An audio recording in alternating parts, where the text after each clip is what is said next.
भूर्भुवः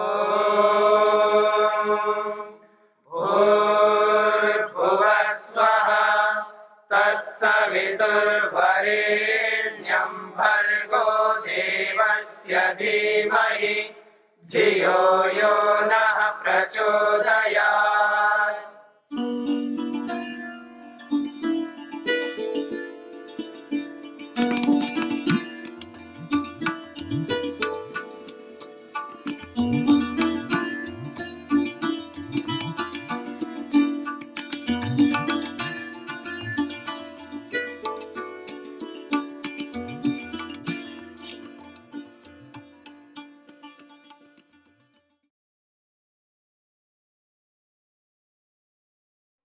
योग विद्या। योग विद्या के अंतर्गत समाधिपाद का पहला सूत्र अथ योगानुशासनम। इस सूत्र के 4 शब्दों को लेकर के विचार किया। अथ योग अनुशासनम, अथ योगानुशासनम। इस पूरे सूत्र का अभिप्राय, इस पूरे सूत्र का अर्थ एक पंक्ति में, एक वाक्य में बोला जाए। अथ योगानुशासनम का अर्थ है योग करने के विधि विधान संबंधी शास्त्र को अधिकार बनाकर उपदेश किया जाता है। योग करने के विधि विधान, योग करने के विधि विधान संबंधी शास्त्र को अधिकार बनाकर, यानी विषय बनाकर उपदेश किया जाता है। योग करने के विधि विधान में, योग करने के विधि विधान में आने वाली बाधाओं को, कठिनाइयों को, समस्याओं को दूर करने संबंधी शास्त्र को अधिकार बनाकर उपदेश किया जाता है। 2 बातें आ गई। योग करने के विधि विधान और योग करने के विधि विधान में आने वाली समस्याओं को दूर करने के लिए 2 बातें, यानी विधि और निषेध। तो योगानुशासनम, अथ योगानुशासनम।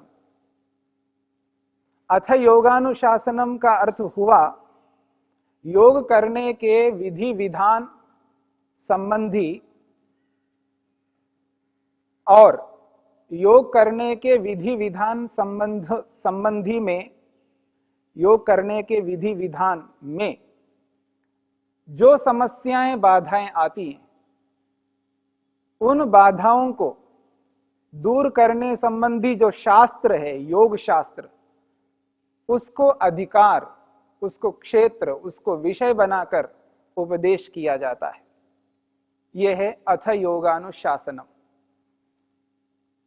संपूर्ण योग में सर्वाधिक मुख्य बिंदु रहेगा मन। मन को ध्यान में रख करके पूरा योग चलेगा। यूं कह सकते हैं, योग में मन, जीवन में मन। योग में मन की क्या भूमिका है और जीवन में मन की क्या भूमिका है? वैयक्तिक जीवन हो या पारिवारिक जीवन हो, या जिस समाज में हम रहते हैं उस सामाजिक जीवन हो, या जिस राष्ट्र में हम रहते हैं उस राष्ट्रीय स्तर का जो जीवन हो, या सारा का सारा विश्व ब्रह्मांड, विश्व स्तरीय जीवन हो, मन की महत्वपूर्ण भूमिका रहेगी। बिना मन के योग नहीं, बिना मन के जीवन नहीं, और बिना मन का समाज भी नहीं है, राष्ट्र भी नहीं है और विश्व भी नहीं है। तो पूरे विश्व में मन की महत्वपूर्ण भूमिका है। मन का गहरा संबंध है योग के साथ में। योग में से मन को हटा दिया जाए, या यूं कहूं अपने जीवन में से मन को हटा दिया जाए, तो जीवन जीवन नहीं बन सकता। मन के हारे हार और मन के जीते जीत। मन एक बहुत महत्वपूर्ण भूमिका निभा रहा है। ऐसे मन को समझना है। मन को समझने के लिए 4 बातों को समझना आवश्यक है। मन का कारण, मन का कारण क्या है, इसको समझने से मन समझ में आएगा। मन का कारण क्या है। दूसरी बात, मन की अवस्थाएं क्या है, मन की अवस्थाएं क्या क्या हैं, इनको भी समझना होगा। मन की व्यापार, मन की अवस्थाएं, जो मन की अवस्थाएं हैं, मन की अवस्थाओं के साथ साथ मन की वृत्तियों को जानना है, मन के व्यापार को जानना है। मन के किस किस प्रकार के व्यापार होते हैं, मन की किस किस प्रकार की वृत्तियां होती है, वृत्तियों को भी समझना है। तो मन का कारण, मन की अवस्थाएं, मन के व्यापार, उसके साथ साथ मन का स्वभाव। मन का क्या स्वभाव है, और मन के स्वभाव को जाने बिना मन को मन के रूप में हम व्यवहार में नहीं ला पाएंगे। जिस वस्तु का जो स्वभाव होता है, उस स्वभाव को जान करके उस वस्तु को उस स्वभाव के अनुरूप बनाया जाता है। वस्तु को स्वभाव के अनुरूप और स्वभाव को वस्तु के अनुरूप, तब जाकर के मनुष्य सुखी हो सकता है। तो इस प्रकार से 4 बातों को समझना होगा। मन का कारण, मन की अवस्थाएं, मन के व्यापार और मन का स्वभाव। इन 4 बातों में एक बात मन की अवस्थाओं को लेकर के इस पहले सूत्र में महर्षि वेदव्यास ने व्याख्या की है। मन की क्या अवस्था है, मन किस अवस्था में कैसा काम करता है। और इस पूरे योग शास्त्र में, संपूर्ण योग शास्त्र में मन को केवल मन के रूप में नहीं प्रस्तुत करेंगे।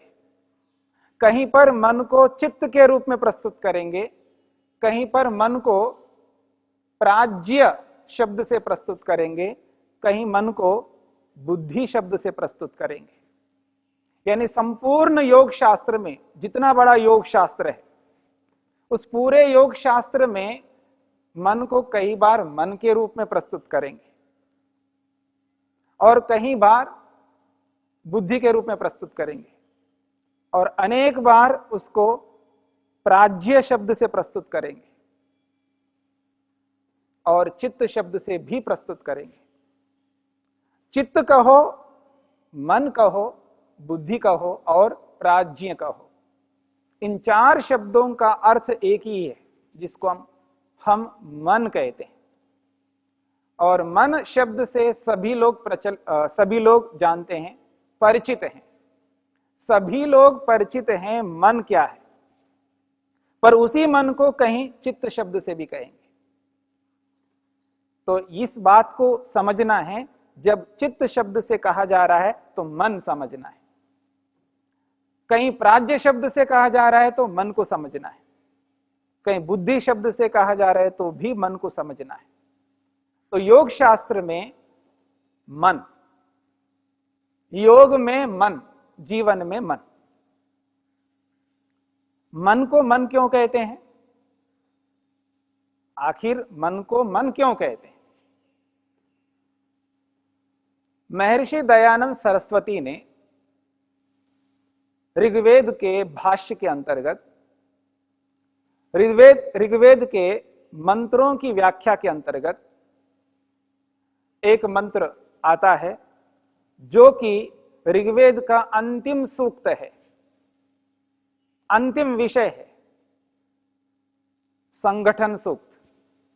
संगठन सूक्त में एक मंत्र है, समानो मंत्र। उस मंत्र में मन शब्द भी आया है और चित्त शब्द भी आया। तो स्वामी दयानंद सरस्वती जी ने मन की व्याख्या की है। मन को मन क्यों कहते हैं? वो कहते हैं इच्छा करने वाला। जो इच्छा करने वाला होता है उसका नाम मन है। लेकिन कैसी इच्छा करेगा? मन जो इच्छा करता है तो कैसी इच्छा करेगा? शुभ भद्र की इच्छा करेगा, कल्याण की इच्छा करेगा। उत्तम गुण कर्म स्वभावों को प्राप्त करने की जो इच्छा है, यानी उत्तम गुण कर्म स्वभावों को प्राप्त करने की इच्छा जब मन करता है, या यह कह सकते हैं जब व्यक्ति उत्तम गुणों को पाने के लिए चेष्टा कर रहा होता है और जिसके माध्यम से उत्तम गुणों को पाने की चेष्टा हो रही है, वो जो माध्यम है, जो इच्छा करने का माध्यम है, उसका नाम मन है। उत्तम गुण कर्म स्वभावों को प्राप्त करने की इच्छा जब करता है जो पदार्थ, जो चीज, उसका नाम मन है। और उसके साथ साथ एक और बात है, जो दुर्गुण है, दुर्गुण, दुष्ट स्वभाव, गलत प्रवृत्तियां जो जीवन के लिए दुखदाई है, उनको दूर करने की जो चेष्टा हो रही है, उनको दूर करने के लिए जो मेहनत पुरुषार्थ हो रहा है, गलत को त्याग करने के लिए जो चेष्टा चल रही है, वो जो चेष्टा जिसके माध्यम से हो रहा है, जिस पदार्थ के माध्यम से हो रहा है, उसका नाम मन है।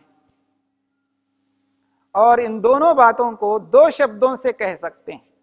एक का नाम है संकल्प और एक का नाम विकल्प।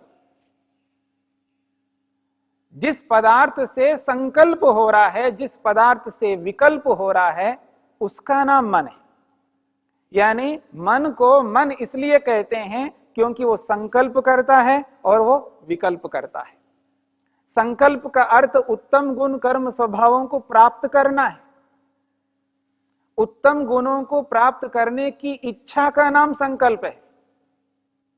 और दुष्ट गुणों को, गलत प्रवृत्तियों को त्याग करने का जो परिस्थिति आ रही है, जो त्याग किया जा रहा है, उसका नाम विकल्प है।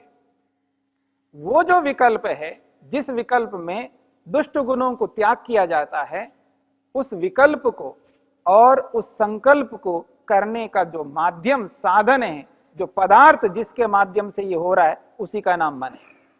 तो मन को मन इसलिए कहते हैं क्योंकि वो संकल्प करता है और विकल्प करता है। चित्त को चित्त क्यों कहते हैं?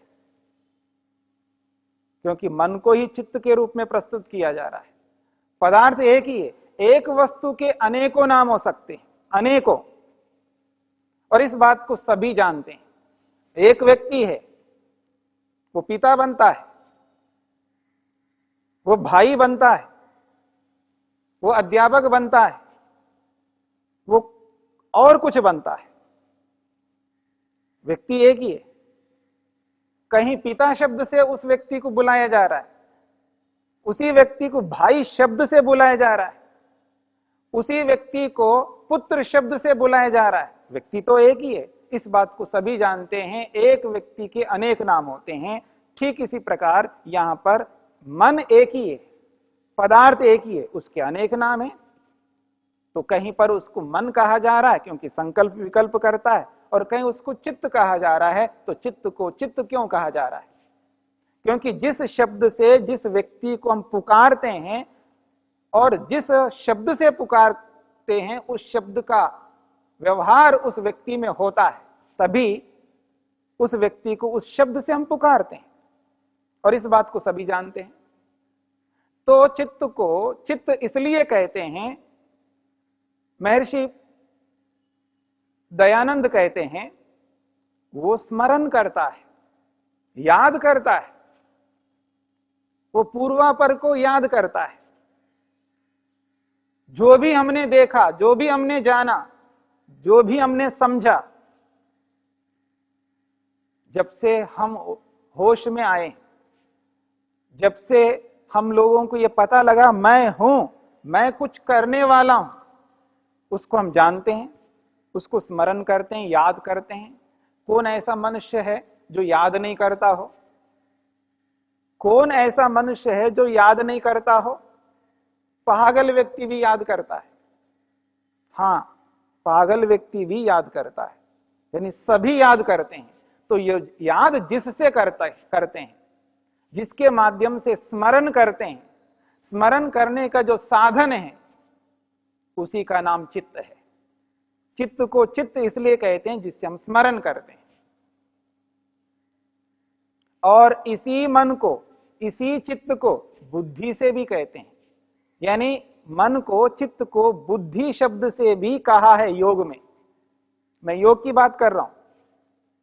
योग में मन को बुद्धि शब्द से भी कहा है। और बुद्धि को बुद्धि क्यों कहा है, यानी मन को बुद्धि क्यों कहा है? तो कहा जा रहा है क्योंकि वो ज्ञान कराता है, या ज्ञान का वो साधन है। हमें जो भी ज्ञान हो रहा है, हम जो भी जान रहे हैं, उसको जनाने वाला है, ज्ञान कराने का माध्यम है। तो ज्ञान कराने का, बोध कराने का माध्यम होने से उसका नाम बुद्धि है। और उसी बुद्धि को, उसी मन को, उसी चित्त को प्राज्य शब्द से भी योग में कहा है। और उसको प्राज्य इसलिए कहा क्योंकि वो जानता है।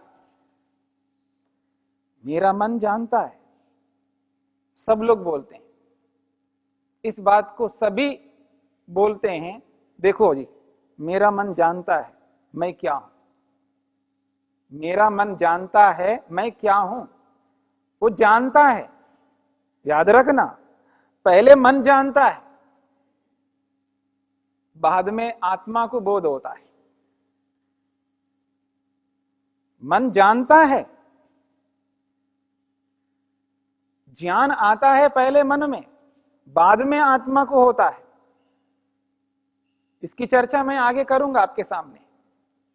ज्ञान की प्रक्रिया में किस प्रकार से ज्ञान होता है, पहले कौन जानता है, बाद में कौन जानता है, इसकी चर्चा योग में आपके समक्ष रखूंगा। तो जानता है इसलिए उसका नाम प्राज्य है।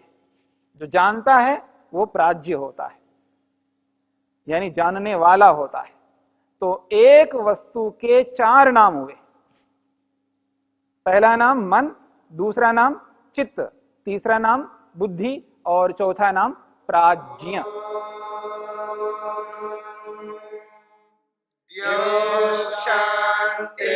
शांतिरंतरिक्षं शांतिर्पृथिवी शांतिरापः शांतिरोषधयः शांतिः वनस्पतयः शांतिर्विश्वे देवाः शांतिर्ब्रह्म शांति सर्वं शांति शांतिरेव शांति क्षमा शांतिरेधि।